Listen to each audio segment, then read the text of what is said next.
So I'll just ask a question, and you guys feel free to answer in any order or not at all if you have nothing much further to add. But I'll just start with just an opportunity to introduce yourself. This is the chance to plug, and just what you do, and maybe what makes your organisation a bit different as well in the market.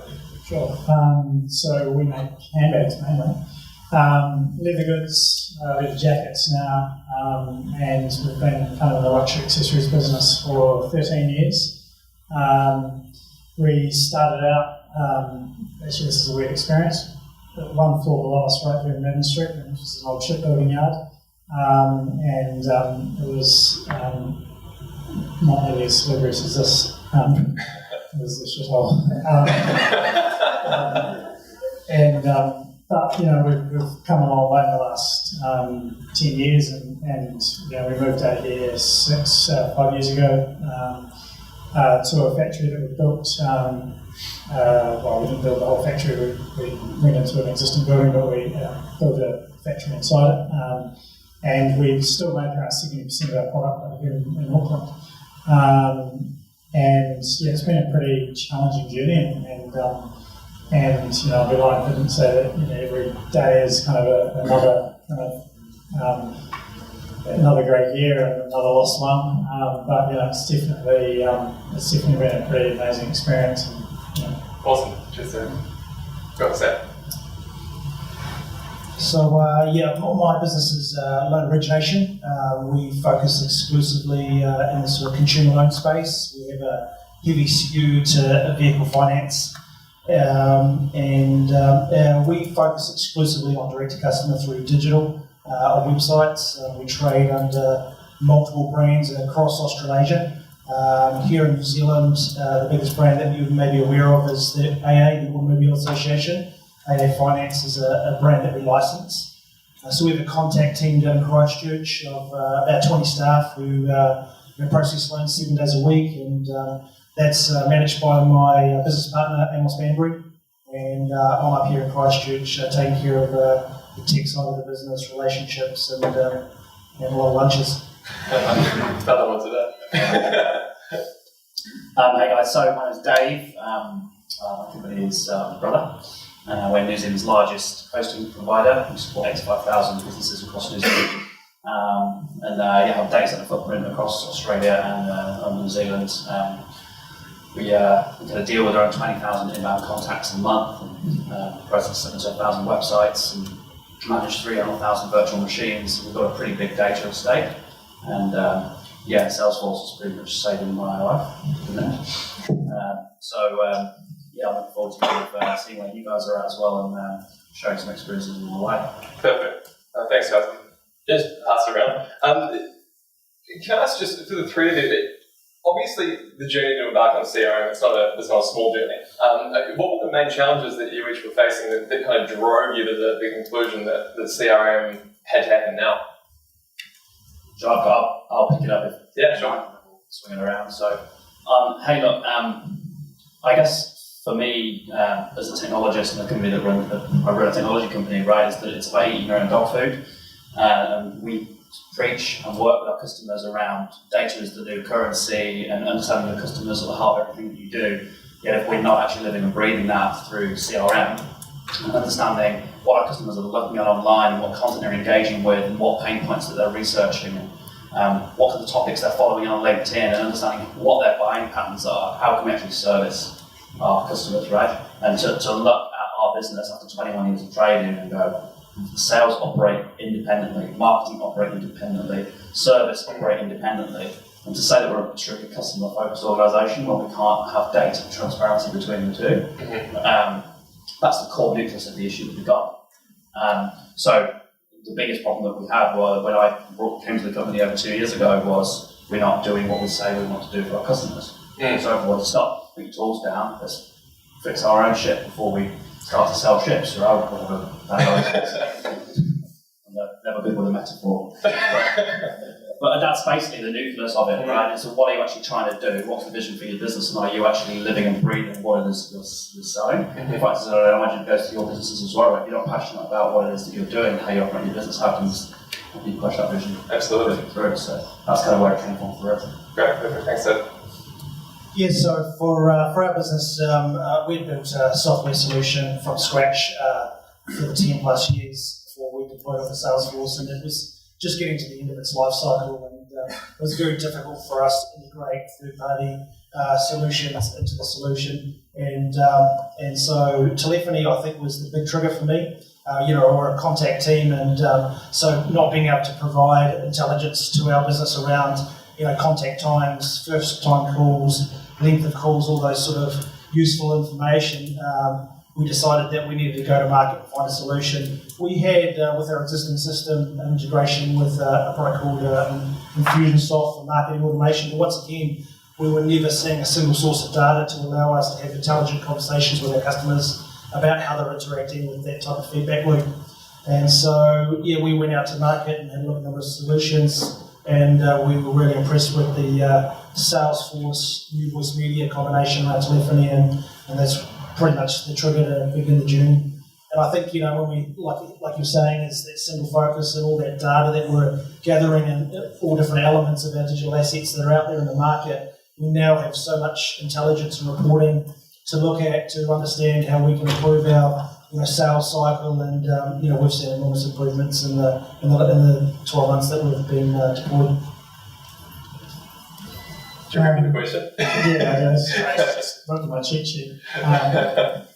Very good questions. So for us it was a much more of a service-based solution that we were looking for. So our biggest challenge was really the customer journey. So we were getting basically all of our customers were coming in through a basic email system.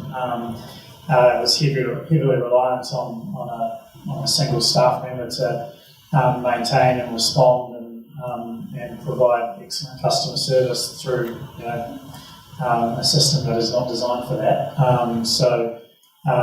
I guess the big challenge for us was to either hire someone else or use that money over the course of a year to build something that could effectively do it without it needing to be another body. Yeah, absolutely. And I mean, you mentioned just the Salesforce New Voice Media combination, that being a big driver for you. What were some of the other drivers that I guess led you to choose Salesforce and by way of that LavaBox as your sort of solution partner? The other drivers. I guess the main one for us was being able to automate as much of the service system as possible, while still maintaining a sense of personalisation. And there was, in the luxury fashion business, people were expecting you to know their name.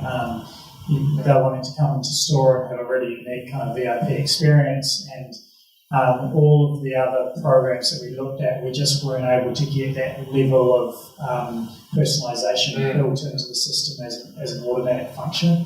And so that's what made, I guess, for us, Salesforce more attractive than you used examples out there as the out-of-the-box. We looked at Zendesk and others, and we just weren't able to build something that would give that person an individual experience. Absolutely.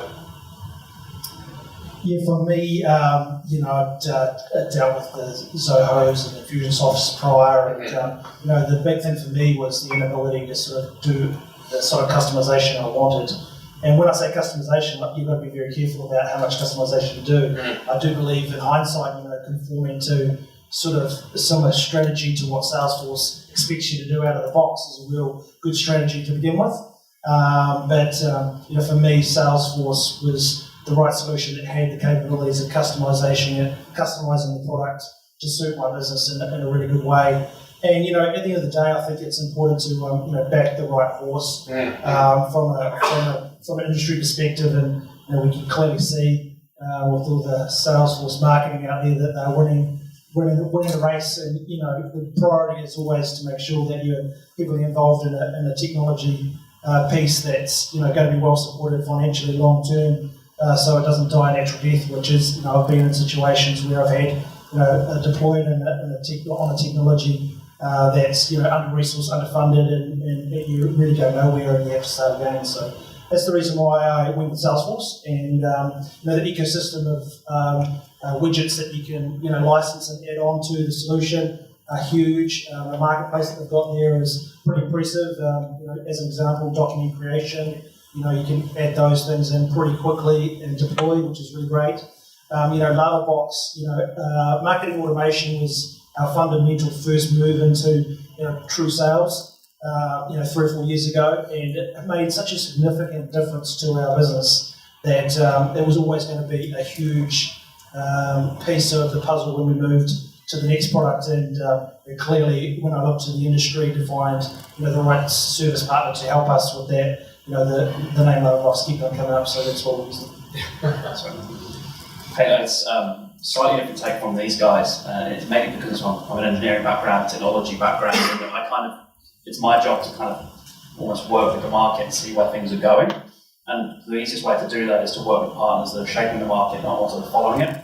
And Salesforce being the driving force of how CRM has evolved over the period of the last 5 to 10 years, as Microsoft have with the cloud and as AWS have with the cloud. And there's those specific market leaders that they don't just react to what customers want, they shape what's right. And that's where Salesforce is positioned in the market. So who's going to tell me how to run a CRM? It's going to be Salesforce, right? There's not many other players out there that are going to be doing it. So from marketing to service through to sales through to community through to knowledge to now with the MuleSoft acquisition and integrations to service or whatever it comes down to, that they are leading the pack in those places and acquiring where that they don't have the competency. And for me, that just creates the trust that actually I just need to worry about my business and let those guys worry about how I lead score or how I do AI on top of my data. That's not something that I need to have a competency in. It's become acquiring competency. That's the absolutely single biggest reason that Salesforce are in my business, and we make significant investments year over year with it. Perfect. And do you have any advice to other members of the audience today who are going through a CRM evaluation at the moment? Anything that you would, I guess, from the benefit of hindsight, do differently, or any just lessons that you learned along the way that you think might be worth sharing in the evaluation phase? For us specifically, bringing in CRM at the core of the business, which didn't exist prior to bringing Salesforce, was a fundamental business model change. What we do it, how we operate the business. Culturally, it's very, very challenging for parts of the immediate management team and all of the users because, let's face it, some people thrive on change, the majority of people just do not like it. It encourages risk. It encourages people to think, and that isn't nice for a lot of people in the workforce. Getting fundamental buy-in to actually bringing CRM in to drive our business can be an absolutely massive opportunity for a lot of people. To get hands on some of this cool technology, and that's been, outside of making the choice, actually getting people emotionally brought into the why statement. Why are we doing this, right? What's the outcome going to be? Because that's going to be better for all of us. Don't worry about your job, you need to worry about customers. This is all done to help, or in our instance, help customers thrive in the cloud economy. That's what we do. If we don't do it, then there's risk. Yeah, absolutely. Yes, so for me, I would have attended one of these seminars and listened to a lot of what was said, to be honest. It was resonating for me that if I'd heard a lot of what Justin said today, I probably would have done things quite differently. I think, the scoping of a product is probably the most important thing. And I think, I could have put a huge amount more effort into that area.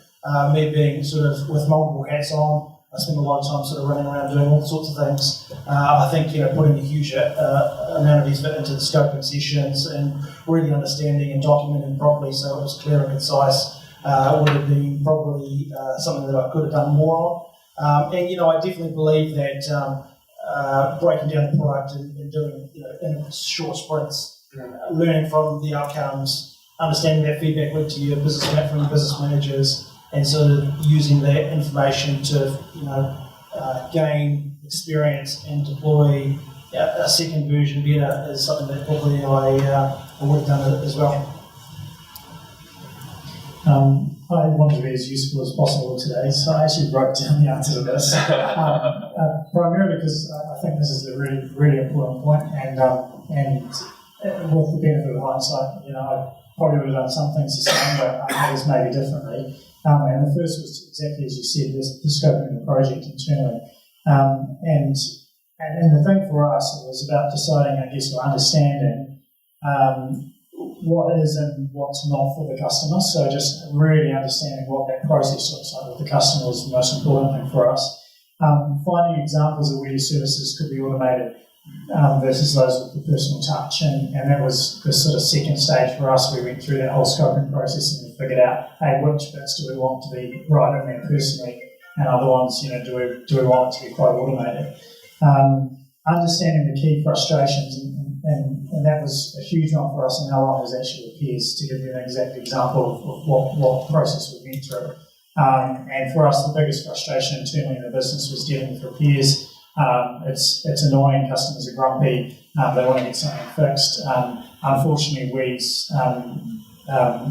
sell a product that people do think will last forever, even when they drag it along the concrete at their local cafe.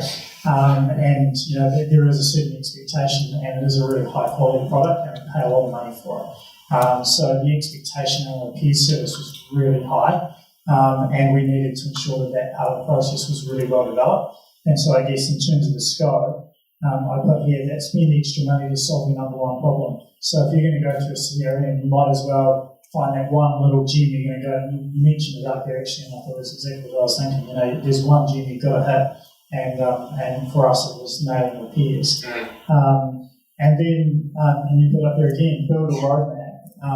But my key thought behind that is don't do it all at once. Now, it may not be what you guys think, but my view was, you know, you're scoping a massive project, you know what you're gonna roll out. But for me personally, it was hitting off the chunks that we could afford, which was, you know, not a huge amount. But B, knowing that we were going to continue to reinvest. And like I said before, my philosophy right from the start was this wasn't a CRM, it was a new staff member. And if you treat a CRM software like you would a new staff member, you're not going to have them on board for 12 months and not do any KPIs or development.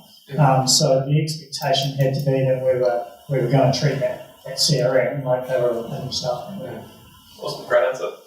And guys, can I ask, just on a very high level, can you just share what your system actually does for your business, just so people have some idea of I guess how you use CRM and what it actually does for you? I mean, functionally, it's a service cloud is the program that we use within Salesforce. We would love to kind of move to marketing cloud and expand further and further. But, you know, we will do that as funding allows. But within the program itself, customers email in through any one of our portals. That includes a kind of an internal help desk that we've built within our own site. So if someone calls in through a phone line, we've got kind of a workaround LavaBox built for us, which is basically an email form that gets filled out on the back end of the website. And all of those get channeled in to email basically into our CRM database. And then they go through a number of automations where that's prioritization based on the customer, their VIP status, their spend status, or use of words like shit or pissed off or help or I want to buy this. So all of those functions, I guess, perform a different level of prioritization.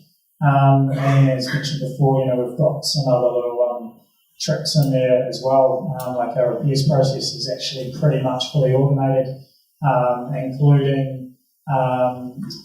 including members of staff that are not customer service staff. So they actually the repairs person who's not really designed to write a really nice email to the customer and know how to spell everything nicely and deal with their kind of normal customer service. That's automated, although they automate it, if that makes sense. So they go into that piece of the process and click the right buttons and they get a nice little email from Denise.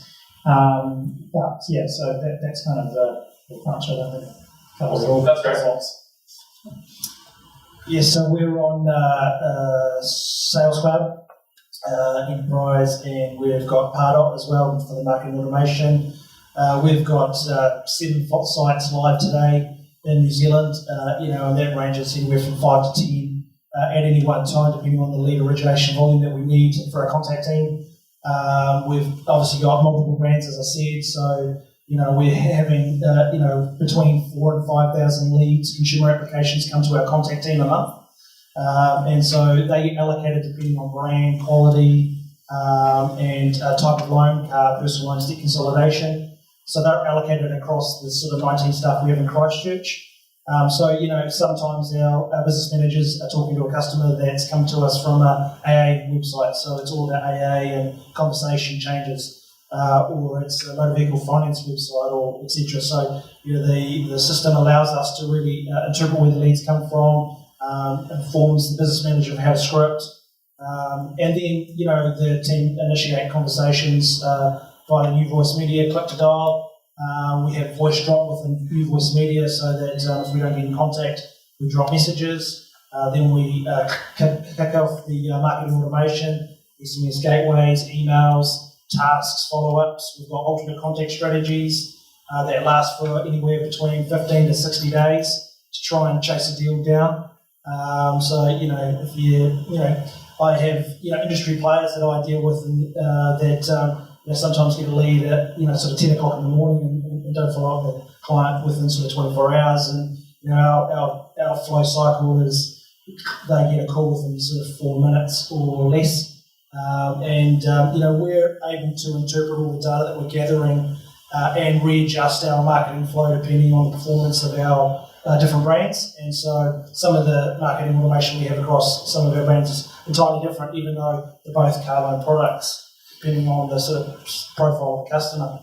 And so, it's a single voice of the customer. When they come back to us post-settlement, it has all their loan information, performance of the account, settlements information, and we're just now in the beginning phase of integrating into the back ends of our bank funding facilities so that we can surface that information a little bit more faster. So that's the basics. Nice. So impressive.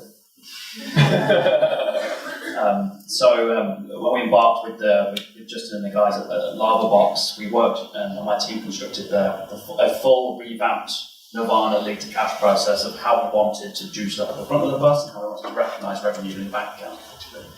And Salesforce sits across the whole of the lead to cash process and how that's orchestrated from how we nurture campaigns and powered up and how that's moved in terms of lead scoring into leads that fall into our sales channels and how we convert them to opportunities and how we manage the sales process through Sales Cloud. Once an opportunity is converted and the customer becomes a lead, at that point we are actually, in majority of cases, responsible for the uptime and availability of that company. And we're as a car business, we underpin applications and services for the whole heap of customers, right? We rely on Service Cloud to keep that customer intact in terms of the data we have around the customer and white space analysis, understanding what the escalation paths are and how we keep on top of when things go wrong. Though it's not the easiest thing to say to customers, technology goes bump in the middle of the night and stuff happens. Is what access to data do we need to give customers? Who do we need to call? And what CEO do we need to get out of bed to tell them that it's okay, tell your board that you're not out of business, those kind of things. That's absolutely pivotal we have that. The Service Cloud drives that for us. And then from a CFO perspective, understanding that money's actually hitting the till, so automated billing and scheduling and making sure that we're doing revenue recognition in an appropriate way. The whole lead to cash process is driven through Salesforce from either one of its many products. What it doesn't do right now, and we're already investigating this, is new voice media. We're bringing voice over the top of that. And for those of you who haven't Googled new voice media, if you're really MyTel or voice or anything inside your business, absolutely ultimate voice platform built on top of force.com. It's fantastic. And we're moving to throwing away MyTel and moving towards that platform.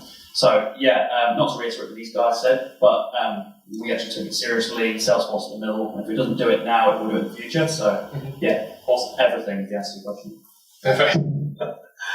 And just in terms of the implementation process, what you went through, following that, obviously rolling it out to the team, taking these systems that you've talked about, getting your team using them correctly, getting them engaged in the new tool. Tell us how the rollout went, and again, just if you have any lessons that might be relevant to the members of the audience as well. Yeah, it's hard, because the fact is that I don't think it could be just a human characteristic of how, and I operate, what a lot of us do, is that the vocabulary of a lot of my team before we brought Salesforce in was, well, we can just do it this way, which was to dump it to an Excel spreadsheet or transfer a call or do a manual report or dig into a SQL database or run a bespoke query or whatever. Of course, we can just do anything.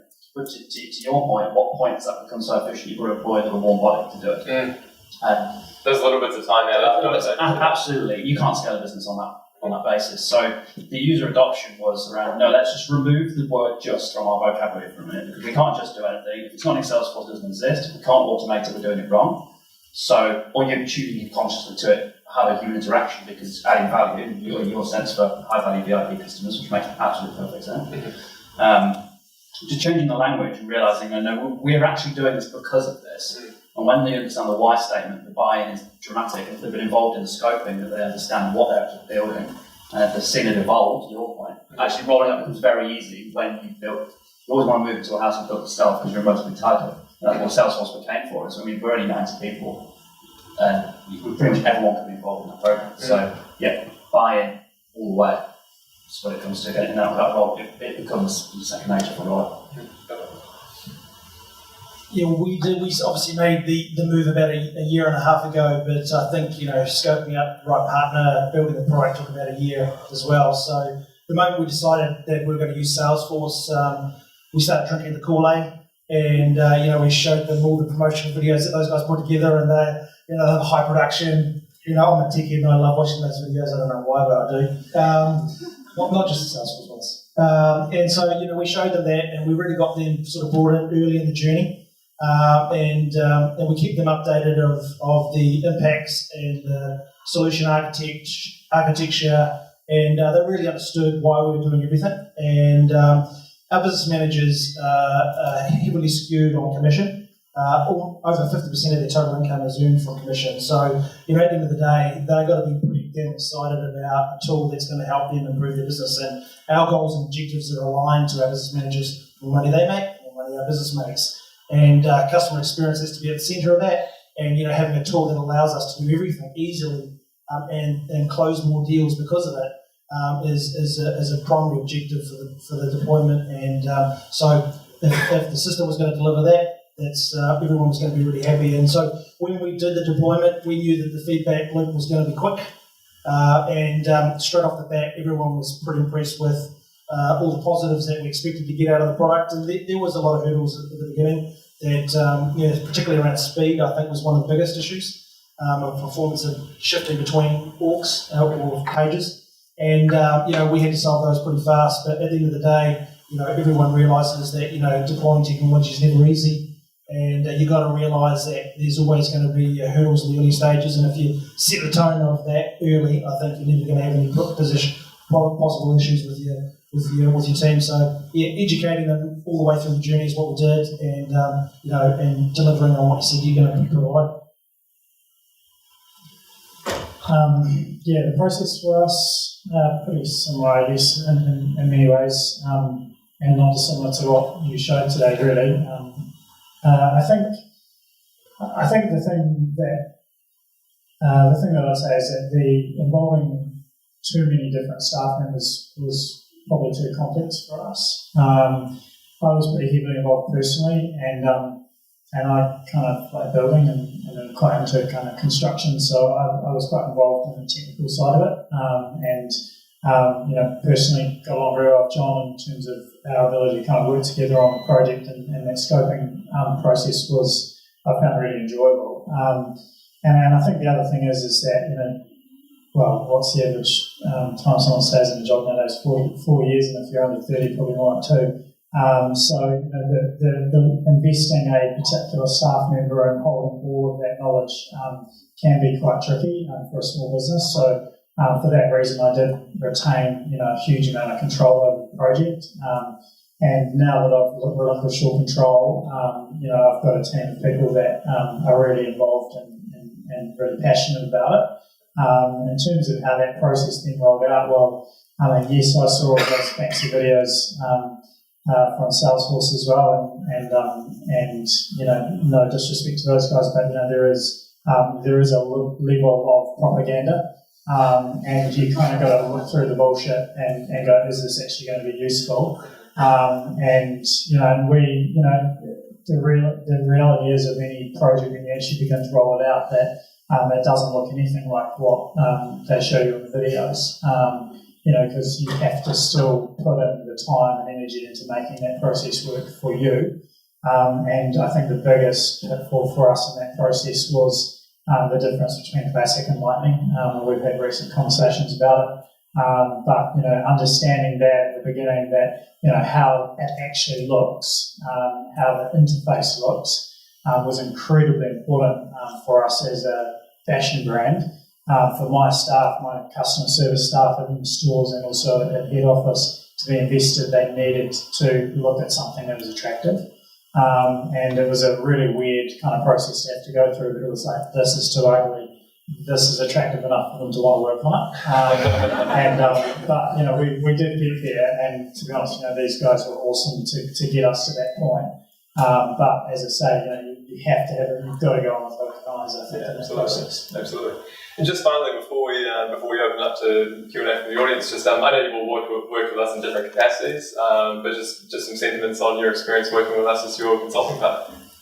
Well, this is the second time I've done something like this for you guys, and I legitimately hate it, as you can't tell. That says a lot about how I feel like the process has gone. I've really enjoyed working with the LavaBox guys, particularly. As I say, the technical side of it really interests me. I'm not a techie at all. I don't know any of these fancy words. But I do really understand how things construct, and I really care about how the process works. I got that back from LavaBox immediately. They did come in and sit down and understand my business, and they cared about that I was trying to service a luxury customer and a luxury product to a great customer. So that was really important. In terms of Salesforce, it kind of came down to relationships with that one, because I didn't honestly know. I really relied heavily on these guys to say, actually, I think this is going to work for you. And we looked at a couple of options at the time. We sat down and went through Desk as a potential option as well at that stage, I think, from memory. There was a couple of others, and you guys said, I think this is the way to go for you, and it's a little bit more of a leap. But we kind of digested that, and it was worth it. Awesome. Thanks, sir. Yeah, for me, Salesforce was a significant investment for my business, and I feel that's, as we've all described, it's at the core of everything that we're going to do now. So, being such an important part of our business and going to require such a significant amount of investment to really deliver the outcomes we want, you want to make sure that you're working with a party that you're going to have a healthy long-term relationship. I am incredibly demanding of the people I work with, I hate outcomes that we don't deliver. So you've got to have a lot of trust in the people that you work with, and you've got to have a lot of buy-in that they know what they're talking about. And if they really get your business really early in the scoping sessions, I think that's a real enormous signal, because it all starts there. And if they've taken the time to really immerse themselves into what you do, and clearly it's obvious to you that they understand everything about your business, so that almost the nth degree that you do, then you're going to be on a great path with the right partner. Cool. Thanks, Dan. I think we've both touched on kind of cost and things. I think expense is kind of subjective to what you're trying to achieve. The fact is, I'm beholden to board members who have got very aspirational goals of what we need to do to grow the business. To do that without Salesforce would exponentially need to increase the amount of headcount in my business to do it. So it's people or it's systems, and to hit scale in a period of time, it can only be system driven, it can only be programmatic. So people add value and deliver the service and deliver the IP. The systems drive the business processes, and we're never going to put people to drive the business processes, because it's not. Up to your point when you started out with LavaBox, right? It's all people. Can't drop the ball. The system's programmatically stuff and doesn't drop the ball. It's there to be reliable and programmatically correct. So, is it expensive? Actually, I would probably challenge it. No, really. It's a different part of the balance sheet and it's a different cost line. But your people costs will be hidden. Whereas, because it looks at the cost of growth, the reality being is you can scale far more incrementally and at speed by investing now, but where you would have previously invested in people. And that's the reason that we went on this journey with Ben and Salesforce and you guys. It was actually Ben who engaged with Salesforce first and did a fantastic job of learning our business, and then bringing you guys in and transferring that knowledge and creating that community feel of this is how we drive stuff forward now. If I want to do something in the business, I don't look to my team. They've come to me with the business requirements, and I phone these guys, how do we do it? Right, I want analytics across all my data, please. Yeah, we can use Einstein, program it in, sort it out. I want to track every email interaction with my sales team since all the customers, okay, so cool, turn it on. Salesforce inbox done within a couple of weeks. And I want to turn live chat on because I've got instant customer feedback that my users have a block on the UX of our website and I need to interrupt that live agent done within 24 hours. That's why we work together, because I can't do it myself, I can't do it without these guys. So, yeah, sorry, I'm not pitched hard, too hard. No, that's good. Yeah. Awesome, great. Thanks, guys. That's awesome. Well, first of all, thanks for that. That was great. I hope you all found that useful and to kind of get some insights and some more stories from the front line. I'd just like to open up the floor to any other questions that any of you have for the team. If you've forgotten their names, they're right there. Steve's the one who's looking away. So yeah, go for any questions you have. Feel free to throw a hand up.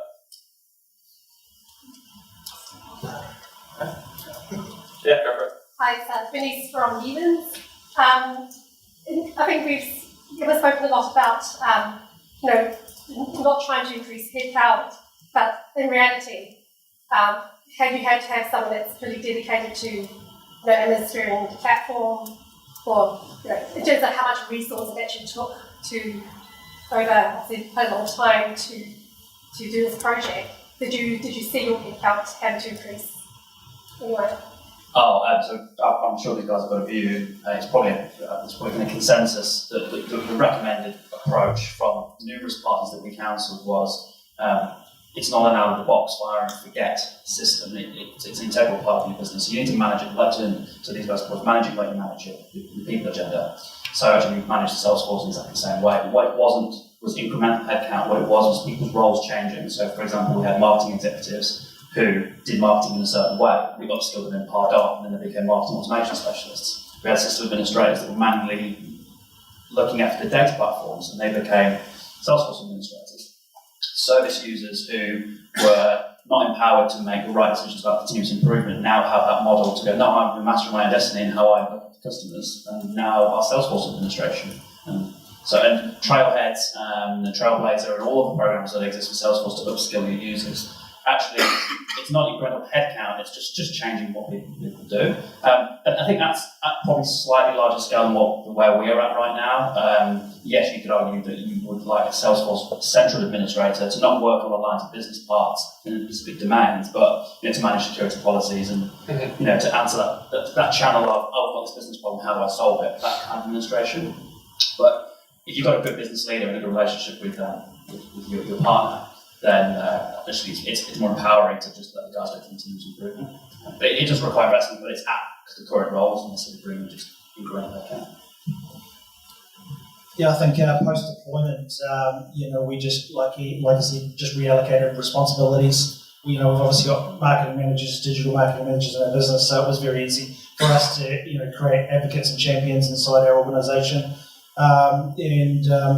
But my personal opinion is I'm that committed to the product. I'm definitely wanting to bring in headcount that is dedicated to Salesforce. But I already have seen a significant improvement in the overall ROI of every lead that we generate. So it's clear to me it's obviously working. So affording the investment in the manpower is cheap. Yeah, I agree with those guys. But I think the thing for us was not necessarily about reducing headcount, it was probably being a bit more efficient with what we had. So I guess the example of that is our retail stores, with 4 stores, they're not always busy. There's not somebody in the store, 8 hours of every day. So we were wanting to activate those staff as well, make them more excited about being at work, give them other things to do rather than check their Facebook. And so one of the key things for us with putting in Salesforce was it gave our staff in store activities to do ultimately, and to interact more directly with other stores and also head office. So the main function for that is Chatter. So we now run all of our kind of internal communications through Chatter, So all of our exchanges and returns and all of that kind of communication all happens on the same platform. Tasks are set in the same platform. So all we've effectively done is kind of made those staff more efficient through time. Excellent. Great answers, guys. Great question. Thank you. Any other questions? Sure. I'm from LavaBox's. We create children's shoes. So we've got two types of customers. We've got the end consumer, parents who buy the shoes, but then we've also got distributors and retailers. So I'm wondering, and it may not apply to any of you, but if you've got two different types of customers, how do you reconcile that in the Salesforce CRM? So what are your two customers? So we've got distributors and retailers which Yeah. we sell to, and then they sell to the end customers, and then we also sell to end customers ourselves through our website and store.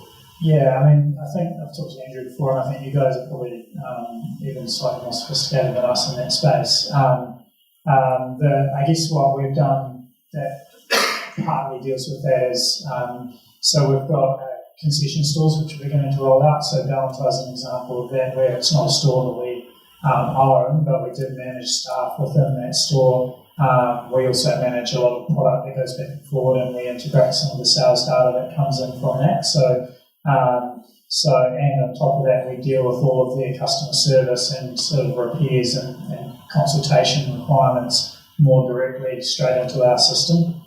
So the way that our workaround to that is that we've given them direct access into our kind of portal, if you like. So they submit inquiries directly through our website. They come through and they get dealt with as a slightly different kind of case.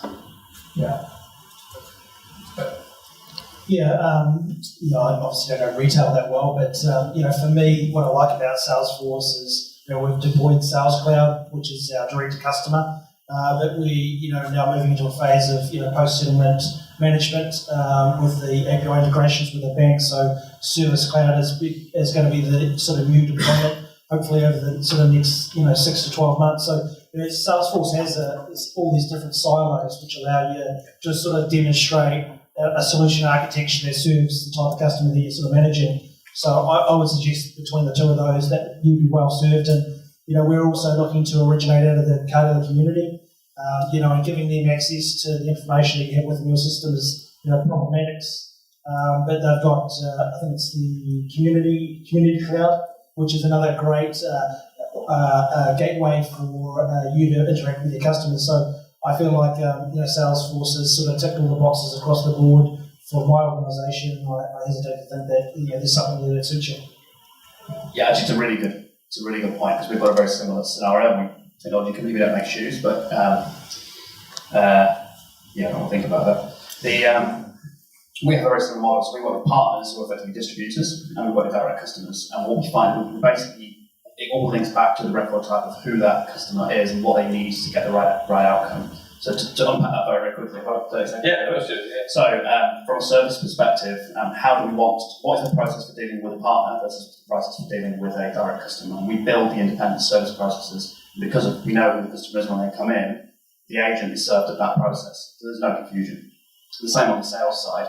If we're selling to a partner or working with a partner, the sales path for that partner is absolutely different than for if we're working with a direct customer. For example, it's a low-value customer who won't do a credit check. It's a high-value partner who's really a distributor who's going to do a couple of $1 million worth of transactions. We absolutely want to make sure we do a credit check.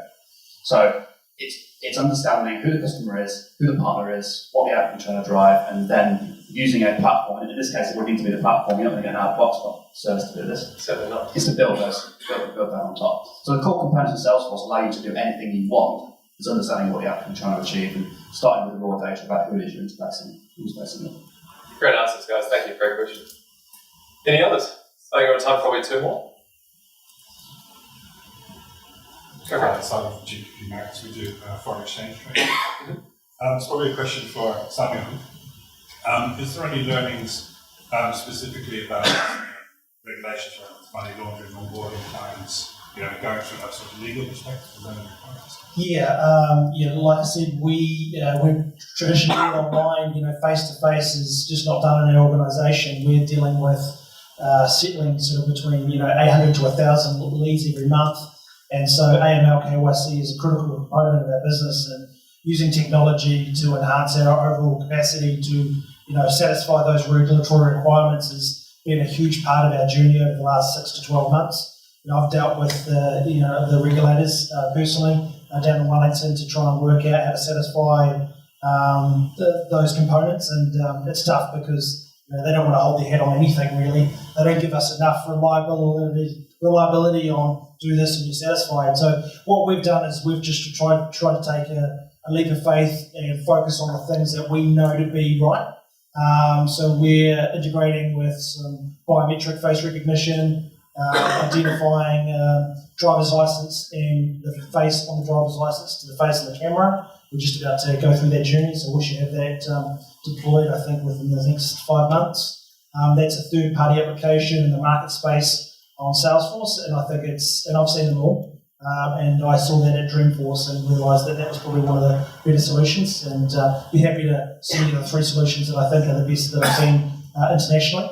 And we do API driver's license lookups to verify clients. We do VADA checks to verify identity. So we've got a lot of integration with standard APIs, but the biometric piece is the one that we think is our personal silver bullet for AML.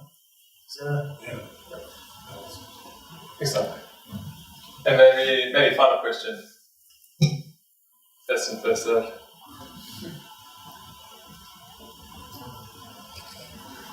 Alright, cool.